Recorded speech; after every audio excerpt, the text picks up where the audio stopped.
Yeah, and there's another issue with that. Let's suppose we're looking at someone like Carol Tucker Foreman, who was an undersecretary at the USDA.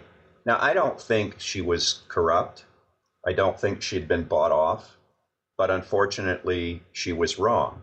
She believed in the low fat diet theory, and she started putting it into made sure that it got into the USDA's diet recommendations. Now, I believe she probably believed she was doing the right thing, but unfortunately, she was wrong. And given the high position that she occupied in government, again, she's one of those 900-pound gorillas. What she says is, I don't mean that as a knock against her physically, but as far as her position of power, what she said is going to have a huge influence. So even if she was sincere, the mere fact that she was wrong and in a powerful position had a lot to do with this theory getting pushed out into the rest of the world.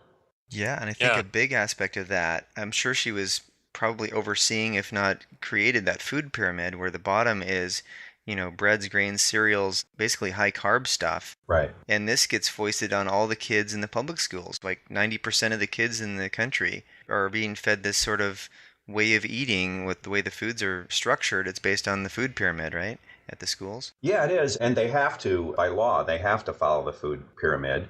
And even, for example, my daughter's in preschool, but for whatever reason, the preschools are accredited. Mm-hmm. I guess to make sure they know how to color correctly before they move on.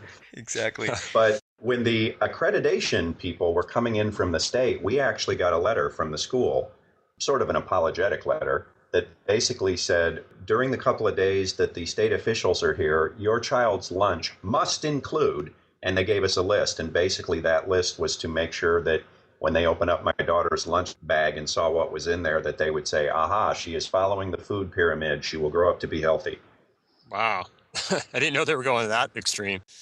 Yeah. Now, of course, we don't follow the food pyramid here. I mean, we basically flip it upside down. But, for the couple of days, we stuck the stuff in her lunch bag that we wouldn't normally feed her. Interesting. Yeah, I like Sears' rendition of it where the bottom part is water at the base. Yes. That makes a lot of sense. Yeah, Yes. That's a good idea. Yeah. Do you think there's any, we get some protection out of these agencies like FDA and USDA, right? I mean, what would life be like without them? Yeah, I've wondered that myself. Obviously, the short answer is we don't know because they've been around so long. As far as some protection, I suppose we get a degree of protection as far as making sure our food's not contaminated. Although I'm not convinced that that wouldn't be handled anyway. Even Eric Schlosser, the guy who wrote Fast Food Nation, has said that McDonald's meat inspection guidelines, for instance, are more stringent than the government's. And which would make sense. Imagine a deep pockets corporation like that ends up poisoning a dozen people, fatally. Yeah. Hurts your bottom line. Yeah, you can imagine what the lawsuits would be. So they obviously have an interest in keeping their food safe. Now, maybe there are crooked people out there. Maybe there are people who just don't care. And maybe the USDA inspections, help keep some of those people in line. I don't know. The thing is, if the USDA were gone, I don't think we would have nothing. I think we'd have maybe something akin to Underwriters Laboratories. Yeah. Right. Which checks the safety of products, but they're not a government agency. They're funded by the insurance agency to make sure they're not paying a lot of claims.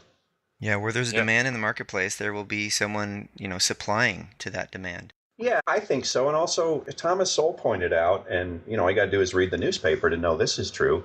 These government agencies that are set up to regulate a particular industry typically end up being run by that industry, by members of that industry. Yeah. Indeed.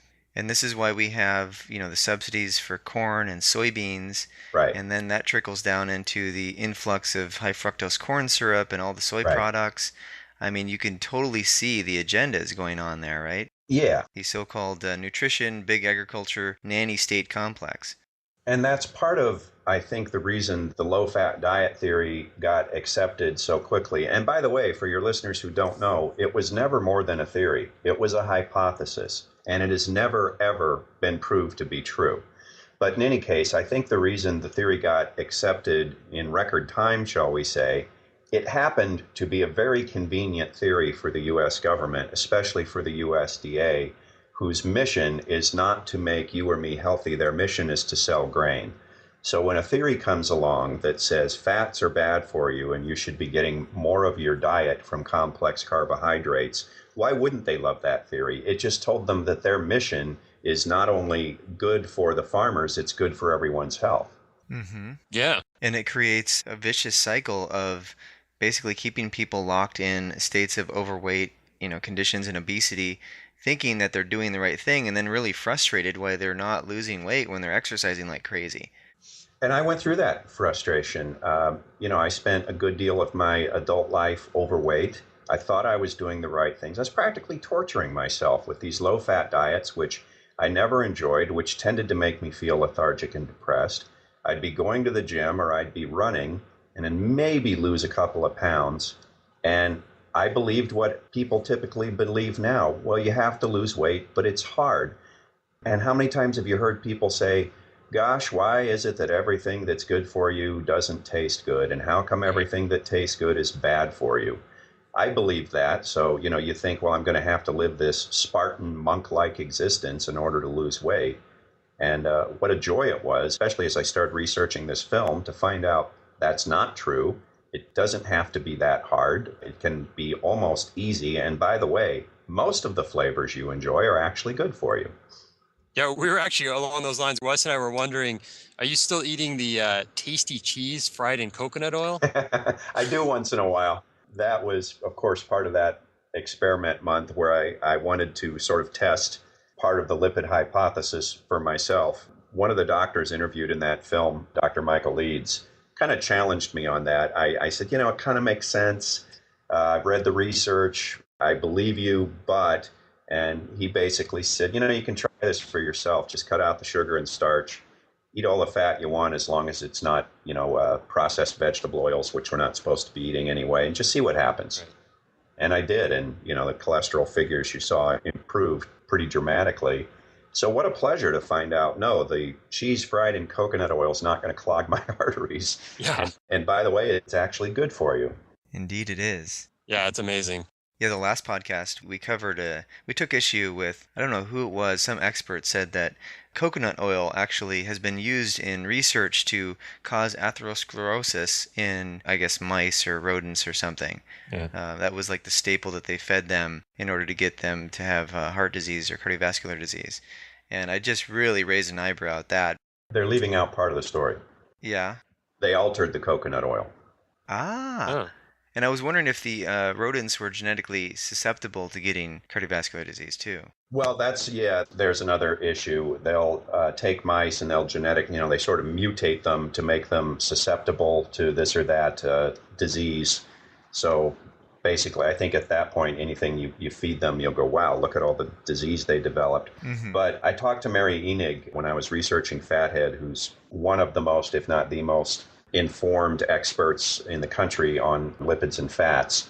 And she actually told me about the experiment with the coconut oil where it apparently induced heart disease. That was not coconut oil like you'd go to Whole Foods or your grocery store and buy coconut oil. It had been altered. Interesting. Something akin to being hydrogenated, put it that way. Wow. Yeah, that's a whole different thing.